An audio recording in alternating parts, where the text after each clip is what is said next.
The overarching struggle that I see in golf in general for anybody that is trying to improve their golf swing is that they fundamentally have a belief that they're not doing it right, which kind of puts it in the back of the mind. I'm not doing enough. I'm not doing enough of what a golf swing is.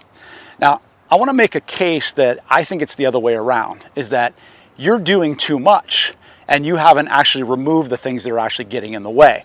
So even if the golf swing maybe looks incomplete or it has things that we wouldn't want to see in it, such as like I have a funny reverse pivot or a funny weight shift, or my arms are kind of like, alligator arms in the follow through, and I'm really kind of chicken wing. Well, these things are not because I'm not doing enough of what the golf motion is.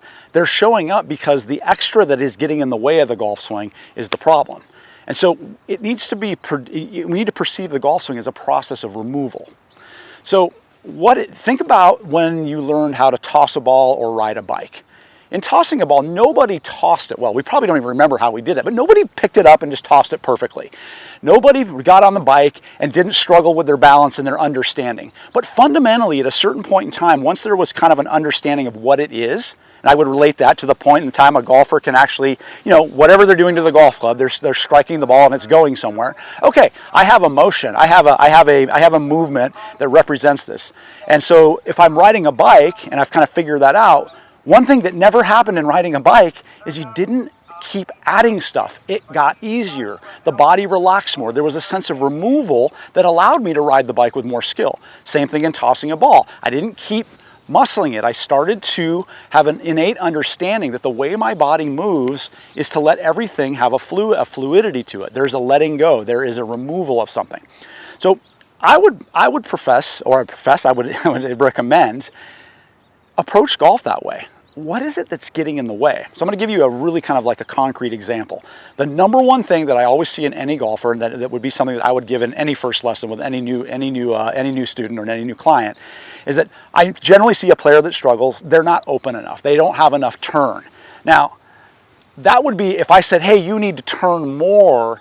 That's an additive approach. And so that may be true that I need the range of motion to increase. The issue isn't that they can't make the motion. The issue is that they don't understand how they're resisting. So if I say to somebody who's a lifter of the golf club, hey, I need you to turn more, they like effort into that turn, and so nothing relaxes. Whereas if I said, hey, take the golf club down and just reach with your hand behind you like that. And all of a sudden their body very rapidly does something that's familiar, and all that tension just falls away.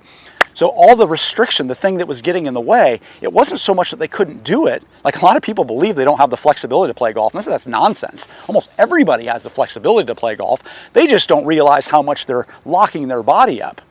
So by simply understanding that I need to remove something is exactly the process that will take you to improving your golf motion for once and for all, and arriving somewhere with it. Because if you keep removing the unnecessary, the only thing that's going to be left, and this is the cornerstone of my own coaching philosophy, I kind of call it the Michelangelo method, because the statue of David, when Michelangelo was asked, how did you know when the statue of David was complete? When he said, I removed everything that was not David. So same thing with your golf swing. Have I removed everything that is not my golf swing? So I conceptually understand what a golf swing looks like. Now I need to have the experience of the things that are getting in the way.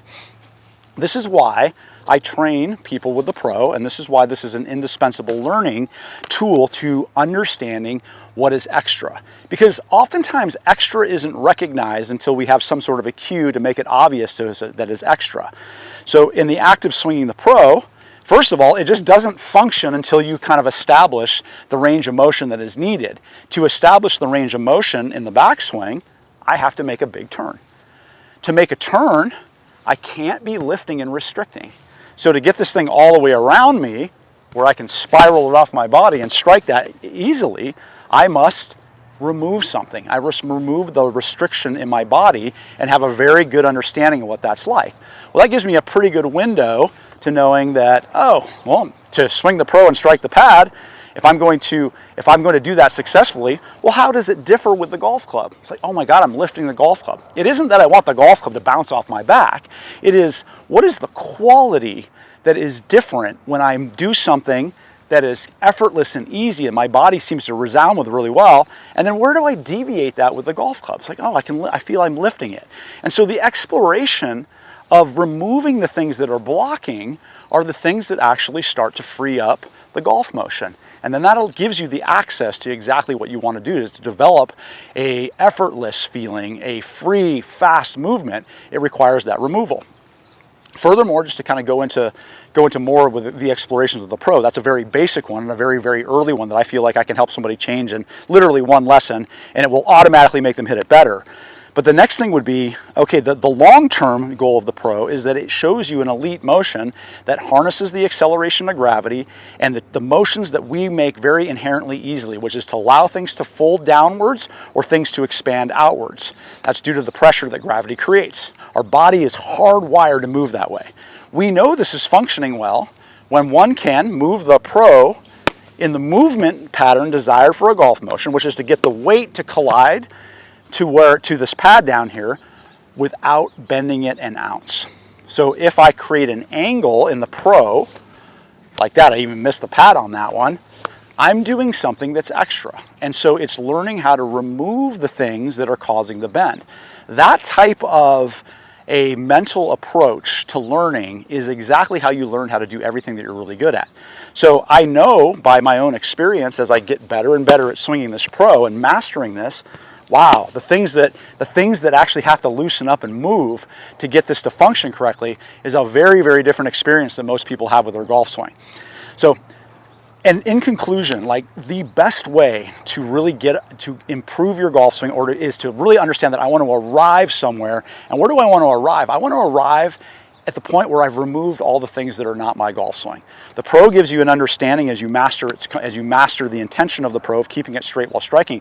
It gives you a very good clue to what your golf swing is going to be like. And then it's just a matter then of understanding, not that I want to bounce the golf club off my back like the pro, but what are the qualities of movement that must change when I have this rigid object in my in my hand. And if I start to realize, oh my gosh, I really restrict in a different way, if I can learn how to treat the golf club and sense in my body the things that I'm removing that are allowing the thing to go faster, then you're destined to have a great golf swing. All right, hope you guys enjoyed that, and we'll see you next time.